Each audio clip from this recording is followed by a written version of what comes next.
Hello guys! Hello Aquarius! Welcome dito sa aking channel. Kapalaran 888. Alamin natin kung anong messages, vibration, Dubai energy para sa lahat. Tingnan natin kung anong messages ito. Ano ba ang energy na para sa'yo.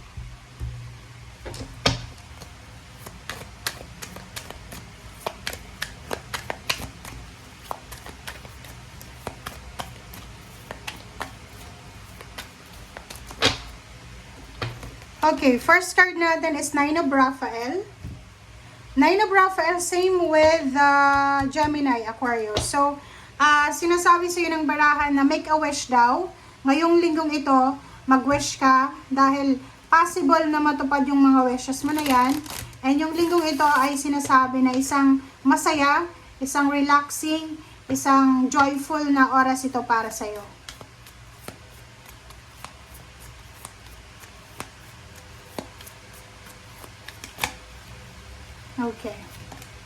Okay, so yun. Okay, second deck natin is believe in your good luck. Wow! So yun, di ba? So sinasabi sa'yo dito, Aquarius, na yung Nine of Raphael, just make a wish. Mag-manifest ka lang, mag-affirm ka lang. Sinasabi na ibibigay sa'yo ng universe kung ano yung gusto mo. Just believe in your good luck. Just believe in magic. Okay.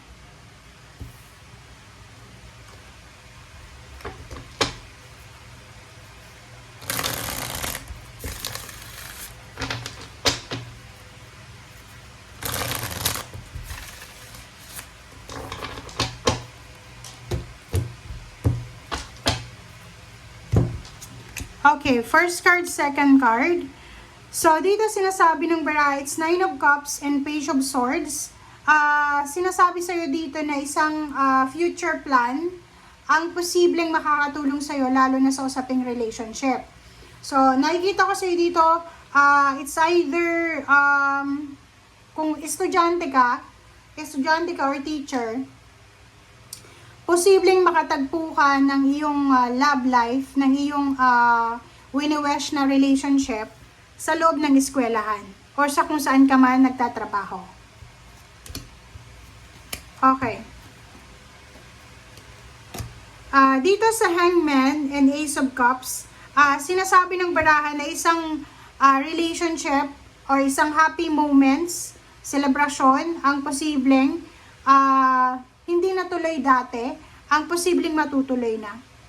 Okay? So, ibig sabihin, maraming hindi natuloy na, like for example, okasyon, celebration, ang posibleng matutuloy na. Five of Pentacles, sinasabi ng baraha sa'yo dito na yung rason kung bakit hindi matuloy-tuloy yung okasyon, Aquarius, pwedeng ang nakikita ko sa'yo dito, Aquarius, nagpaplano kang magpakasal. Hindi matuloy-tuloy yung kasal na to, itong okasyon na to, it's because of money. Wala kang pera sa ngayon, puro lang plano pero walang pera.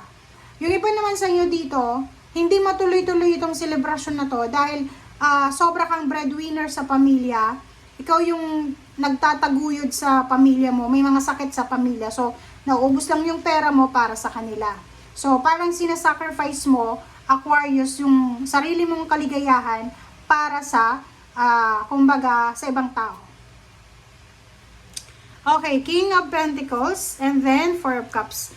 So, nakikita ko sa'yo dito, if kasalukuyan kang namumroblema sa pera mo, or namumroblema ka sa financial, mag-relax ka lang. Okay, relax ka lang kasi may good karma dito, Aquarius, na darating para sa'yo. Yung good karma na to, sinasabi ng barahan na ngayon mismo, habang nanonood ka, ang sabi sa'yo dito ng justice na to, ng karma card na to, ng justisya na to, sinasabi sa'yo na kung ikaw daw ngayon, simula ngayon, magiging stable, yung finances mo, yung expenses mo, yung give and take energy mo, in the near future, balance yung pera. Parang ganun lang, common sense, diba? Na kung magiging matipid tayo, mabumuhay lang tayo sa kung ano yung kaya natin, kahit konti, makakaroon tayo ng ipon. Diba? Oh. Nakikita ko sa'yo dito, Aquarius, ihanda mo ang sarili mo kasi kung ano man tong hinihintay mo na trabaho, kontrata, or visa or documents ay posibleng parating na. Diba? On the way na eh. Nakikita ko sa'yo dito, pwedeng nag-aantay ka ng visa to go to abroad para mag-work or parang magbakasyon. Nakikita natin na on the way na siya. Okay, may development. So sa linggong ito, pwedeng nag-aantay ka ng sulat or email or chat. Posibleng dumating na sa linggong ito. Nakikita ko sa'yo dito, napakabigat ng obligasyon mo. Napakabigat ng obligasyon na to eh. Parang pasan-pasan mo yung mundo. Pasan-pasan mo yung obligasyon. And nakikita ko sa'yo dito na sa dami-dami yung obligasyon na pinapasan mo, gustuhin mo man na makapag-ipon ng pera, 'di ba? Makapag-invest sa sarili mo, di ba? Parang gano'n. Ang dami kang gustong gawin sa sarili mo pero hindi mo magawa dahil nga sa ikaw ang breadwinner or hindi ikaw yung breadwinner pero kailangan mong tulungan yung pamilya mo. Okay. So, dito naman, sinasabi ng 5 of Wands and 4 of Pentacles na kinakailangan mo guys na mag-ipon ng pera talaga. Sa linggong ito, as much as possible, wag ka nang magpadalos na, mag-isip pa ng sobra-sobrang maraming oras. Simulan mo na kahit 5 pesos, 1 peso, ganyan, ganito, mag-ipon ka. Okay? 5 of Wands, sinasabi ng baraha sa'yo dito na yung relationship mo, posibleng magbago siya. Okay? So, halimbawa, meron ditong Aquarius na ilang beses na siyang pinangakuan ng kasal. Hindi natutuloy yung kasal dahil walang pera, walang budget. Ilang beses na siyang gustong manganak, pero hindi siya nabubuntis. Ilang beses na siyang gustong pumunta ng ibang bansa. Hindi mangyayari. Parang ganon, hindi nangyayari. So, nandito yung Wheel of Fortune, sinasabi ng barahan na lahat ay posible. Lahat ay posible. Lahat ay pwedeng mangyari. Be patient kasi minsan, marami tayong gustong mangyari sa buhay natin na ayaw ng universe. 'Di ba? Parang gano'n. So, just go with the flow and isipin mo na pag talagang para sa'yo, para sa'yo.